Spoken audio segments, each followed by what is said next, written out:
यहाँ दो पक्ष आपस में भिड़ गए। लोग लाठी डंडे और तलवार लेकर सड़कों पर निकल आए। कई बसों में आग लगा दी गई है। हालात को काबू करने की कोशिश में पुलिस जुटी हुई है। आपको बता दें कि कल रास्ते को लेकर विवाद दो समुदाय में हुआ। लोग आपस में भिड़ गए। इसी दौरान एक हिंदूवादी नेता पर हमला हुआ था। हमले के बाद जमकर बवाल हुआ। एक समुदाय के लोगों पर हमले का आरोप लगाया गया था। पुलिस ने इस मामले में कार्रवाई करते हुए 6 से 5 लोगों को गिरफ्तार भी किया है, लेकिन अभी भी उज्जैन में तनाव बना हुआ है। ये जो तस्वीर आप देख रहे हैं अपने स्क्रीन पे, देखिए किस तरीके से तलवार को लहराते हुए ये लोग कल बाहर निकले, सड़कों पे निकले, ये बवाल हुआ, ये हिंसा हुई। और कल जब ये हिंसा हुई, उसके बावजूद आज जो आप अभी देख रहे हैं अपने स्क्रीन पे, वहां गाड़ियों को आग के हवाले कर दिया गया है। ये सिचुएशन कैसे आई, ये स्थिति कैसे पनपी, ये तो बड़ा सवाल है। और उज्जैन आपको बता दे गृह क्षेत्र है अपने मुख्यमंत्री जी का। मध्य प्रदेश के मुख्यमंत्री उज्जैन से आते हैं, उसके बावजूद यहां की लॉ एंड ऑर्डर की स्थिति आज ऐसी बनी हुई है। यह बवाल अभी कुछ समय पहले हुआ है और इसकी तस्वीरें मैं आपको अभी स्क्रीन पे दिखा रही हूं। दो तरफ आप देख रहे हैं, दो विंडो में स्क्रीन पे ये जो तस्वीरें दिख रही हैं, कल किस तरीके से तलवार लहराते हुए लोग बाहर निकले। दो गुटों में, दो समुदाय में ये भिड़ंत हुई थी। और एक बताया जा रहा है, जो लोकल हमारे रिपोर्टर्स हैं उन्होंने ये बताया है कि एक लोकल हिंदूवादी नेता पर हमला करने की कोशिश की गई थी। उसके बाद हिंसा भड़की, एक समुदाय के लोग भड़के और वो सड़क पर निकल आए थे। तो ये हालत है उज्जैन में अभी। और कोशिश हम करेंगे हमारे संवाददाता अमृत से भी बात करने की, लेकिन हिंसा जो ठीक है, हमारे साथ विक्रम सिंह है और ये हमारे संवाददाता एबीपी के उज्जैन से जुड़े हुए हैं सीधा लाइव हमारे साथ। विक्रम, पहले हमें ये बताइए कि स्थिति अभी क्या है उज्जैन में। वैसे तो धारा 144 लगी है, लेकिन अघोषित रूप से यहाँ पर कर्फ्यू जैसी स्थिति है। मैं आपको बताना चाहूंगा, देखिए आप चारों तरफ यहाँ पर बल मौजूद है। उसके अलावा यहाँ की जो दुकानें हैं वो सारी दुकानें यहाँ पर बंद है और चप्पे चप्पे में पुलिस बल तैनात कर दिया गया है ताकि किसी प्रकार की अप्रिय स्थिति को निर्मित न हो। आगे ये जो घटनाक्रम अभी तक हुआ है ये आगे न बढ़े, इसको लेकर बड़े वरिष्ठ अधिकारियों ने यहाँ पर कमान संभाल ली है। जी, लेकिन आप मुझे ये बताइए विक्रम कि जब ये स्थिति कल पैदा हो चुकी थी, कल लॉ एंड ऑर्डर की सिचुएशन बन गई थी, कल ये भिड़ंत हो गई थी, ये हिंसा हो गई थी, उसके बावजूद सुरक्षा बल कहां थे? आज फिर ये इस तरीके की वारदात होने का सिचुएशन कैसे पैदा हुआ? देखिए, आज जैसे कि कल जो घटनाक्रम हुआ था उसमें पुलिस ने तत्काल कार्रवाई करते हुए 5 आरोपियों को गिरफ्तार कर लिया था। उन्हें गिरफ्तार करने के बाद पुलिस को ऐसी उम्मीद थी कि अब यह घटनाक्रम आगे नहीं बढ़ेगा, लेकिन आज चूंकि जुम्मा है, जुम्मे की जो नमाज अता हुई है, उसके बाद जब भीड़ धार्मिक स्थल से अपने इलाके की ओर जा रही थी तो ऐसा आरोप लग रहा है कि उसके बाद कतिपय लोगों ने, कुछ लोगों ने पत्थरबाजी की घटना को अंजाम दिया। 2 बसों में भी आग लगा दी गई।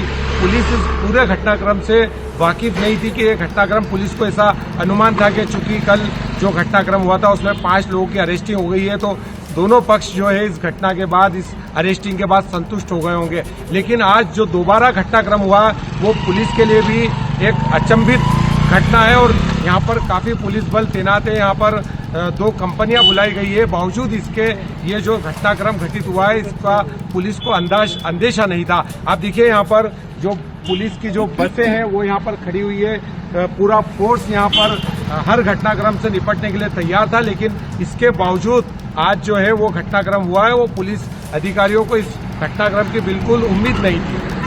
बिल्कुल उम्मीद नहीं थी। विक्रम, आप हमारे साथ बने रहिए और जो दर्शक हमारे साथ जुड़ रहे हैं 4 बजे की बुलेटिन की शुरुआत हम इस बड़ी खबर से कर रहे हैं। महाकाल की नगरी से ये बड़ी खबर, उज्जैन से ये बड़ी खबर आ रही है।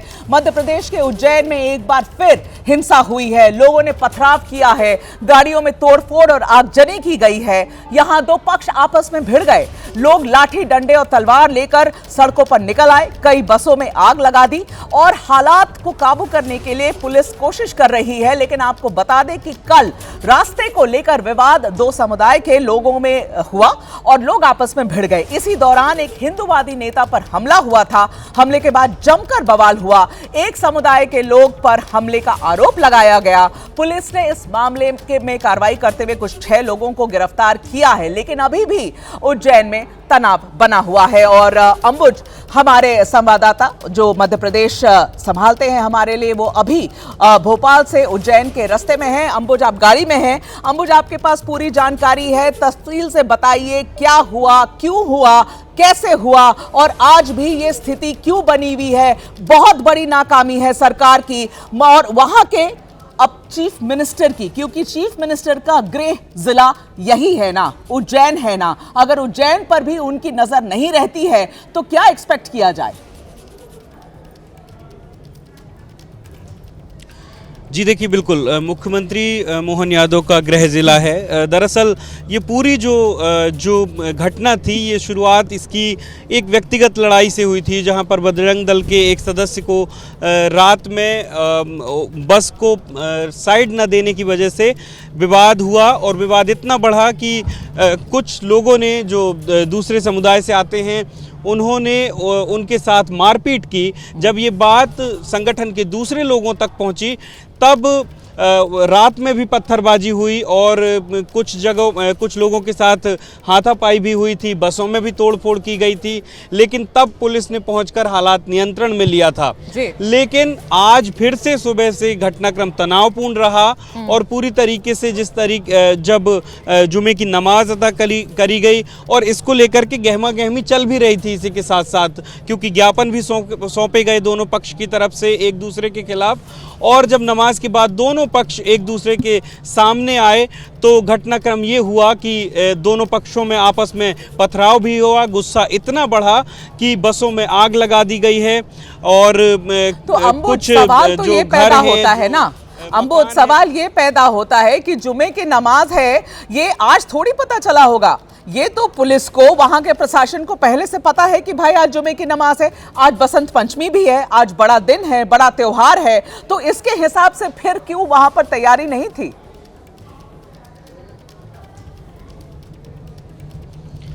बिल्कुल, ये प्रशासन के लेवल की ये चूक है, सुरक्षा के लेवल की ये चूक है, जब रात में इस तरह की स्थितियां बन चुकी थी। अंबुज, आप हमारे साथ बने रहिए। हमारे साथ अभी हितेश वाजपेयी जो कि प्रवक्ता हैं भारतीय जनता पार्टी के, वो भोपाल से जुड़ गए हैं। हितेश भाई नमस्कार आपको, मेघा प्रसाद यहाँ। बताइए क्या है स्थिति वहां पर, आप बताइए प्रशासन की तरफ से आप क्या हमें बता सकते हैं, क्यों ये बवाल वहां पर हुआ और आज दूसरे दिन क्यों हुआ? देखिए मेघा जी, जब कांग्रेस हारती है तो वो मालवांचल से अपनी शुरुआत करती है। आपने देखा होगा कि पहले भी राहुल गांधी जी ने मंदसौर से इसकी शुरुआत करी थी और बहुत कूटनीतिक तरीके से वे इसको करते हैं और यही चीजें हम लोग मालवांचल में भी एक्सपेक्ट कर रहे हैं कि अचानक वहां पर दिग्विजय सिंह जी और उनके साथी सब सक्रिय हुए हैं। हाँ। तो उनके दो ही डॉक्ट्रिन होते हैं, एक जो होता है मैं आपको रोकूंगी, हितेश भाई मैं आपको रोकूंगी, नहीं हितेश भाई मैं आपको रोकूंगी। मैं समझती हूं कि आप लोग की वैचारिक मतभेद है कांग्रेस के साथ, मगर यहां लॉ एंड ऑर्डर की सिचुएशन है, सीधा राहुल गांधी को खींच देंगे इसके अंदर और फिर दिग्विजय सिंह को खींच देंगे, तो क्या ये आप एक्सप्लेन कर पाएंगे लोगों को? क्या आप मेघा जी, आपको लगता है कि बिना राजनीतिक संरक्षण के इस प्रकार की वारदातें होती हैं? आप बताइए। क्या आम हिंदू या आम मुसलमान क्या इस प्रकार की हिंसा में या इस प्रकार की करतूतों में विश्वास रखता है?